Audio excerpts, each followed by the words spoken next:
All right, Smackdown Live. I gotta tell you, I'm still pissed off from yesterday. I'm legitimately still upset about what I just witnessed. A show, if you've not seen my TNA review, TNA celebrated 20 years of their flagship show like Raw, Impact, and they did absolutely nothing. They didn't bring anybody important in, and they didn't make it feel important, even though they kept saying it over and over again that was important. They only allowed one person to talk about it, and that was Eric Young, just after a fight happened that he was trying to protect somebody. It felt so trash. It legitimately angered me. I was angry for quite a while after it was over. And the comments, many people do not understand. When you look at TNA compared to WWE before it changed to TKO and AEW, even when it comes to, hell, I'm sure MLW or New Japan Pro Wrestling or even NWA would have celebrated their most important show. And Impact was not done correctly. It just pissed me off. I was done. I was finished. And at this moment, I'm still kind of pissed. And then I see this SmackDown. And I'm not going to tell you this SmackDown was great. It was okay. Going to Classic Castle is not bad. But I'm going to tell you this. There was only a few things on here I liked. The rest were okay-ish. Let me put it to you in this respect. We only got 4 matches for this show. And I'm going to go through all 4 matches very quickly and then talk about the meat and potatoes of the entire show. And that was the backstage segments. That was the vid packs, at least some of them, and how I felt overall. First match, Jade Cargill and her lovely little, this is Jade, this is Bianca, you got this. Compared to what we had in a Candice LeRae, who is like this, and Indy Hartwell, who is like this, who is almost the same height as Jade Cargill. That's what we got. A rematch of something we had weeks before. And technically speaking, it made no sense. And then it got even worse because, look what happened. You guys tell me below. Tell me if I'm forgetting something. Isn't the draft still enabled? Aren't we supposed to still have wrestlers that are supposed to be on SmackDown only, Raw only, unless they go to NXT?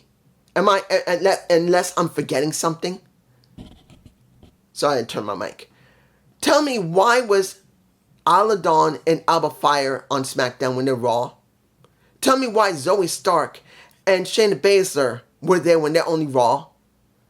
What happened to Chance and Carter? If I remember correctly, I think they might have gone to SmackDown. How come they didn't come out? And that's if they're not on Raw. I don't even remember. So you had 2 tag teams that are mainly on Raw end up on SmackDown for no apparent reason. And then once you see the champs win, they get the beatdown. And now, supposedly, these 2 tag teams who are not supposed to be on SmackDown, they're originally from Raw, end up getting a match through Nick Aldis, who's not even their general manager, for a triple threat at Clash of the Castle. What the fuck was that? That was lazy booking. That was lazy booking. Counting. If Isla Dawn and you see I'm getting angry. If Isla Dawn and Alba Fire are from Raw, this was wrong. If Zoe Stark and Shayna Baszler are from Raw, this was wrong. Why wasn't SmackDown people involved? It's only Raw, and that makes SmackDown look like nothing. Next, Johnny Gargano versus a Grayson Waller. The match was not the key here. It was simply about how Grayson Waller and a Austin Fury are about to break up. Because it's obvious they're going there. They're finally deciding Grayson Waller and Austin have had an okay-ish run. So now they're beginning to set the stage for a possible, oh my gosh, I can't believe I'm about to say, an Austin Fury possible face turn. I don't know if you can pay it. You hear me botching. I'm going like, I'm looking at this match, and then I'm seeing that Grayson Waller grabbed Austin to protect himself. So he took the brunt of Johnny's suicide dive. And 100%, we're going to possibly get a Grayson Waller as a heel and an Austin Fury as a face. I don't even know if Austin can even play a face if they even go there. If they do heel versus heel, it's going to be like, why? It makes no sense to book it that way. Austin Fury has been loyal to Grayson like a good friend. And Grayson has been basically saying bullshit about him and saying he's nothing without him, so he's automatically going to be a face. Can he pull it off? I don't even know. This is going to be a very strange situation, and I don't know if it's good or not, but this is what we got. We got LA Knight versus Carmelo Hayes. Let me give it to you like this. Carmelo, I still love Melo. Melo is as Melo is. But there was no way in this green earth that Melo was going to win against LA Knight. There was no way. He lost. Now the question is, how far are they going to go with this when it comes to LA and Melo because of what's going on with Logan Paul? Now they could have done this because Logan is away. He's doing the Tetris championships of 2024. He's doing the Tetris Grand Championships. I never really did watch the Tetris. Let me give it to you like this. During the time when Nintendo was beginning these back in the 90s, I couldn't watch it. I didn't have the chance to watch it because I was working all the time. When they did each of these competitions, I never did get a chance to watch it or even think about it. I like Tetris. I used to have a Nintendo. But I never watched it. So now knowing how far they actually have stretched the game to the point where people now reach beyond about 100 levels to the maximum 200 and 56, where it glitches out and freezes possibly. I'm going like, what the blue fuck? People got no time on their hands other than playing games. But the point is, that's what Logan's doing. And if that's why Melo is dealing with LA, that's the reason why. Let's just hope Melo gets something out of it. 6-man tag. Due to the fact at the beginning of the show, we got this match. And I'll talk a little bit about the segment connected to it, like Logan Paul. But let me give it to you like this. When you look at Solo Sikoa, I'm telling you, I do like Solo. I like him as the enforcer. But here's the problem that I had for many, many months. Solo was never treated like the baby brother. When it came to Jimmy, he never said, do as I say. Bossing him around like a little brother by a big brother. And that is what I truly believe he needed. He needed to have someone over him other than Roman, particularly that Roman acting nervous when Solo got pissed off. Instead of them doing that and making it clear that Solo had to be taught a lesson by Jimmy, not Jay. Jay's gone. But Jimmy being over him, but never got that moment. And then when Jimmy was taken out, it felt like that moment was lost. So now you got Solo as the temporary tribal chief, which you got pretty much Paul putting him over and saying that Tama Tonga is now the right-hand man and accepting Tamaloa as a member of the bloodline. Solo doesn't feel legitimate. He doesn't. Not because he can't act and he can't look like he's doing. It's just that he wasn't set up to do that. It was badly booked for him. He should have been controlled not by Roman, but by Jimmy. And then Jimmy is controlled by Roman. That's the way it should have been. Roman, Jimmy, Solo.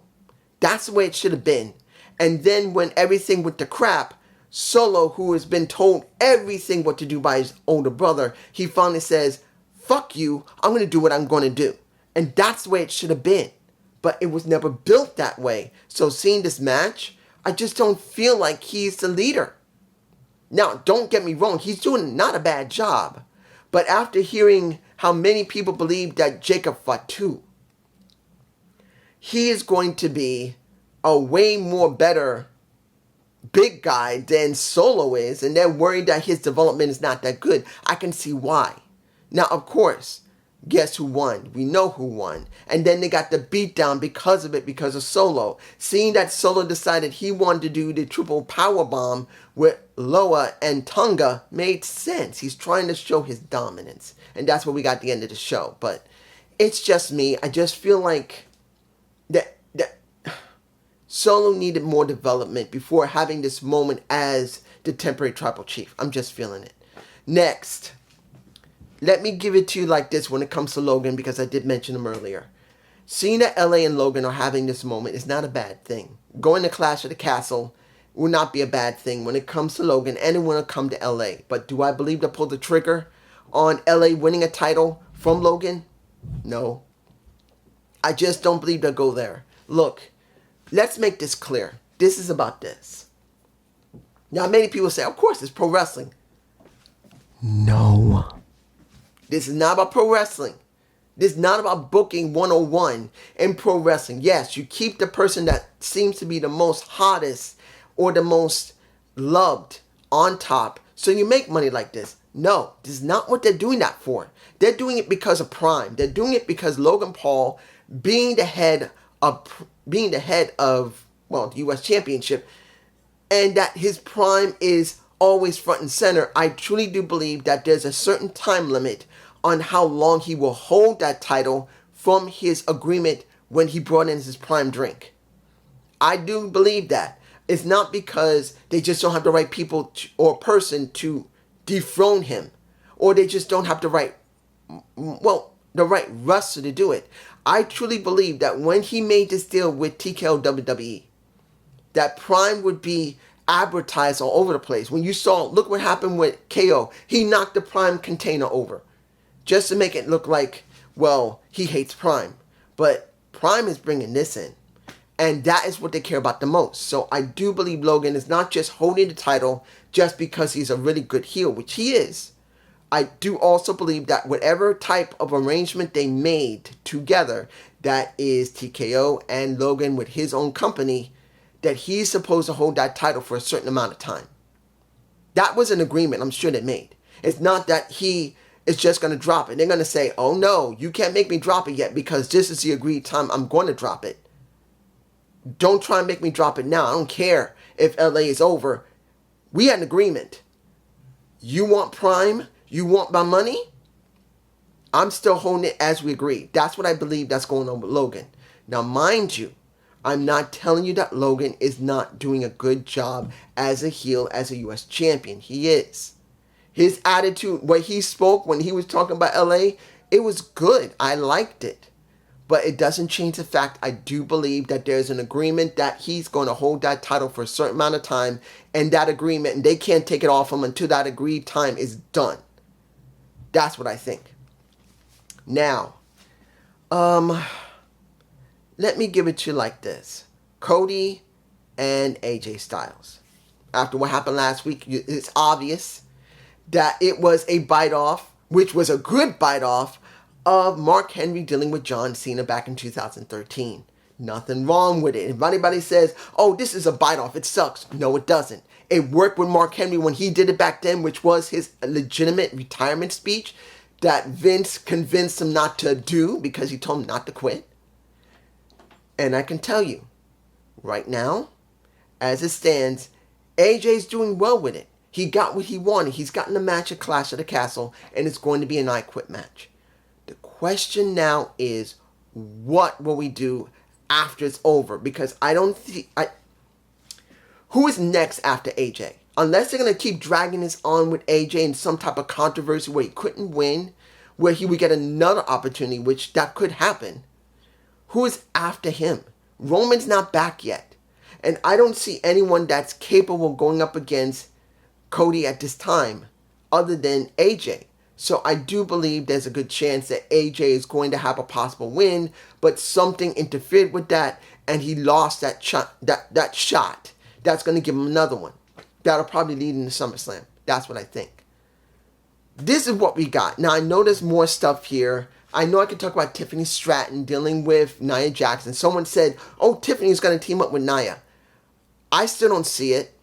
I don't think it's a wise thing to do. But I can understand why they're doing it. if they are going to team Nia with Tiffany, because Tiffany is new on the roster, Nia's been there for a while, the Princess and the Queen together, do I agree with it? No. I do not agree with it. I think it's not one of the best things you need to do with Nia, who has to focus on dealing with what she's going to be doing. I just don't agree with it. But it is what we got. But it's just me. Peace.